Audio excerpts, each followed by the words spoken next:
Bombardement, attaque au sol, siège de la bande de Gaza. Israël promet l'enfer au Hamas. Benjamin Netanyahou veut changer le Moyen-Orient.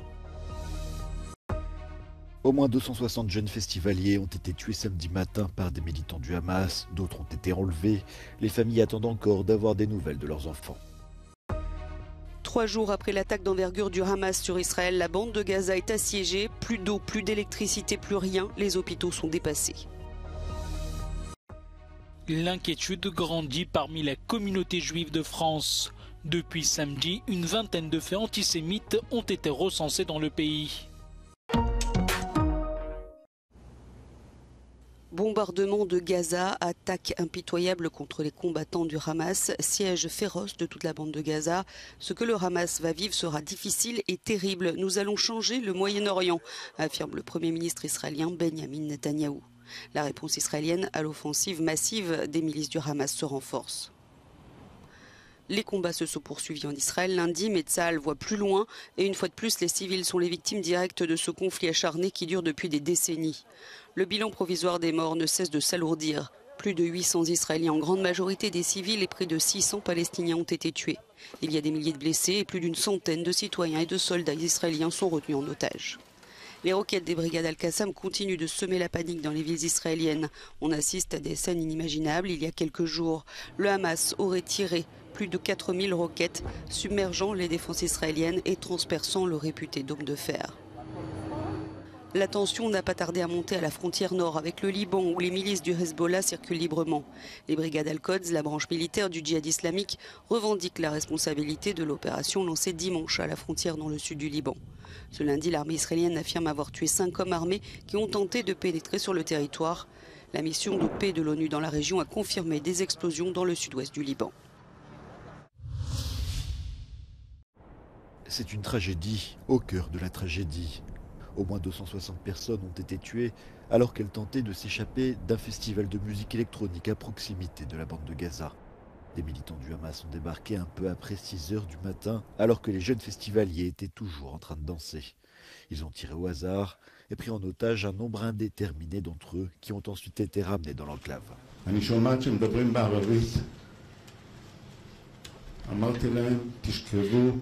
עם הפנים לרצפה, עם הפנים אחת לשנייה, תחזיקו את הידיים אחת לשנייה, לא לנשום אפילו, לעצור את הנשימה. זה לא היה קל, זה היה משהו כמו 30 דקות הייתי איתם בטלפון. And she was talking to me and said, Mommy, help us, we don't know what to do. And I'm on the phone with her. And I'm saying, Mommy, we love you, it's okay. We're trying to find a way to take you out of there. We are sending people, and I know I'm lying because I don't have answers, and we didn't have any answer. Nobody had. 48 heures après l'attaque, les familles sans nouvelles de leurs enfants n'ont plus beaucoup d'espoir. L'identification de toutes les victimes pourrait prendre plusieurs jours. Au 3e jour de l'attaque sans précédent lancée par le Hamas, la bande de Gaza est complètement assiégée. Le gouvernement Netanyahou compare le déluge Al-Aqsa au 11 septembre des États-Unis. Des centaines de civils israéliens ont été tués, d'autres pris en otage. La colère israélienne semble sans merci. Mais dans la petite enclave palestinienne, la situation des civils est déjà catastrophique. Les hôpitaux sont pleins et les morgues pleines. هناك انخفاض كبير في كافة مستشفيات قطاع غزة نتيجة عدد الضحايا الكبير الذين يأتون من كل مكان يتم استهدافه في قطاع غزة، إضافة إلى ارتفاع عدد الشهداء في المستشفيات. أصبح هناك ازدحام كبير في ثلاجات الموتى. Malgré la détresse de la population palestinienne, Israël a donc décidé de couper l'électricité et l'eau et d'empêcher tous les approvisionnements en carburant et en alimentation à la bande de Gaza. L'ONU affirme que des dizaines de milliers de personnes ont été déplacées et que beaucoup d'entre elles se sont réfugiées dans des écoles gérées par l'Organisation mondiale depuis samedi. Mais même celles-ci ne sont pas à l'abri des conséquences de la guerre.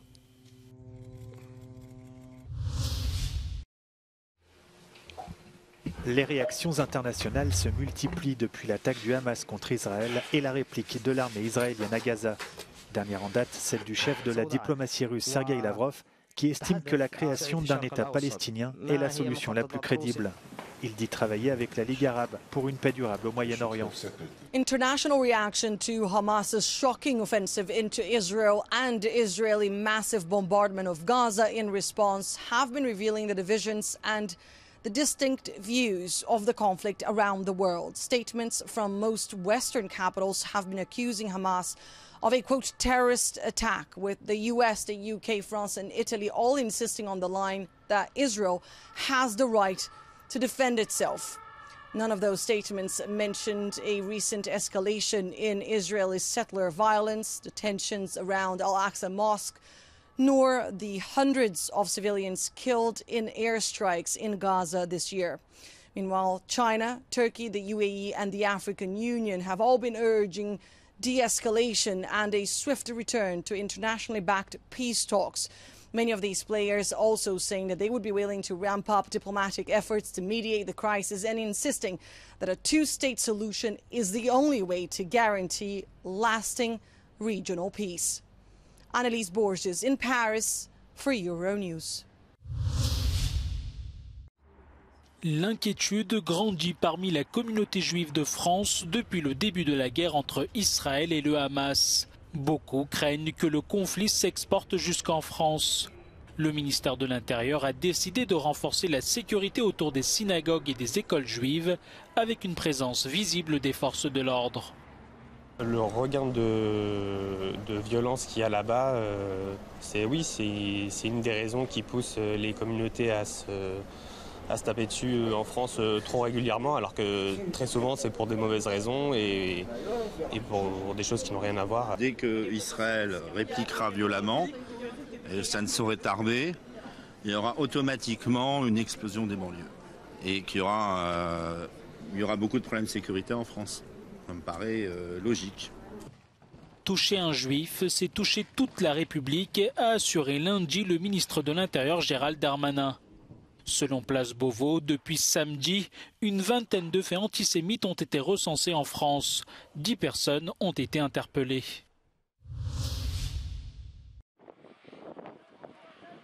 C'est avec des moyens dérisoires que les Afghans tentent de retrouver des survivants après le séisme de samedi qui a frappé l'ouest de l'Afghanistan. Dans ce pays déjà en proie à une grave crise humanitaire depuis le retour au pouvoir des talibans, cette catastrophe prend des proportions tragiques. Plus de 2000 morts et selon les autorités, le bilan devrait s'alourdir au fur et à mesure des recherches. Ce séisme est décrit comme sans précédent. Plus de 1300 habitations ont été détruites par le séisme de magnitude 6,3 qui a été suivi par 8 fortes répliques dans la région de Herat. De l'aide commençait à arriver dans la zone du séisme, de l'eau, de la nourriture, des tentes et des cercueils. La plupart des maisons rurales du pays sont constituées de briques de terre séchées au soleil et de poteaux de support en bois. Plusieurs générations vivent généralement sous le même toit. Des catastrophes comme le séisme de samedi peuvent alors dévaster les communautés locales.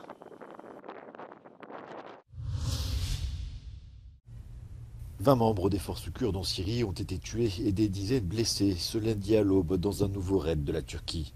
Il a visé chien de leur centre de formation situé dans le nord-est du pays. Depuis jeudi dernier, la Turquie mène une campagne de frappes aériennes sur des cibles dans des régions sous contrôle des Kurdes, en représailles à un attentat à la bombe à Ankara qui a blessé 2 policiers le 1er octobre. Les raids, qui ont baissé d'intensité au cours du week-end, avaient fait au moins 15 morts, dont 8 civils. L'une des priorités de l'OTAN vise à former des soldats à neutraliser des bombes. Cette formation constitue désormais un élément essentiel des exercices multinationaux de soutien à l'armée ukrainienne.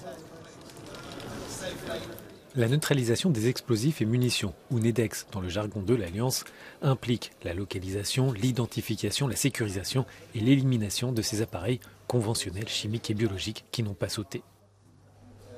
Ces bombes sont souvent dissimulées afin de piéger les soldats et les équipes de détection. Depuis 20 ans, l'exercice Northern Challenge est le rendez-vous annuel organisé par la garde côtière islandaise pour former les soldats à cette menace. Cette année, 400 personnes sont présentes et représentent ainsi 16 nations. Here we're trying to give everyone, all the EOD teams, the experience of real-life scenarios that are occurring worldwide in a training environment so that they can learn what those items are, how to defeat them safely, and ensure the safety of their fellow troops. A lot of times in Iraq or Afghanistan, it'd be very basic, homemade type things, where today we're seeing more conventional munitions employed in an improvised manner. The threat stays the same and the way that we treat a lot of those stays the same. L'attaque à grande échelle de la Russie contre l'Ukraine amène sur le champ de bataille des soldats non professionnels. Des civils ukrainiens mobilisés sont engagés dans les combats pour défendre leur pays. Leur manque d'expérience sur la ligne de front les expose particulièrement, mais l'un des membres du programme de formation de l'OTAN se félicite de l'implication de ces recrues. I've trained quite a lot of Ukrainians in the last 12 to 18 months, and these people are fighting for their lives. It doesn't matter what they did before.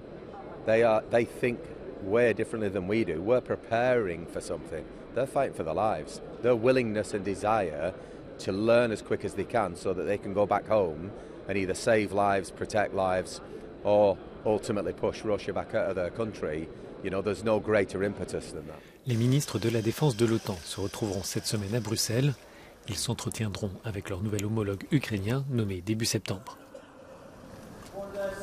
L'envoi de munitions reste une préoccupation majeure pour Kiev, particulièrement depuis l'adoption d'un projet de loi de financement voté par le Congrès américain dans lequel ne figure pas d'aide à l'Ukraine.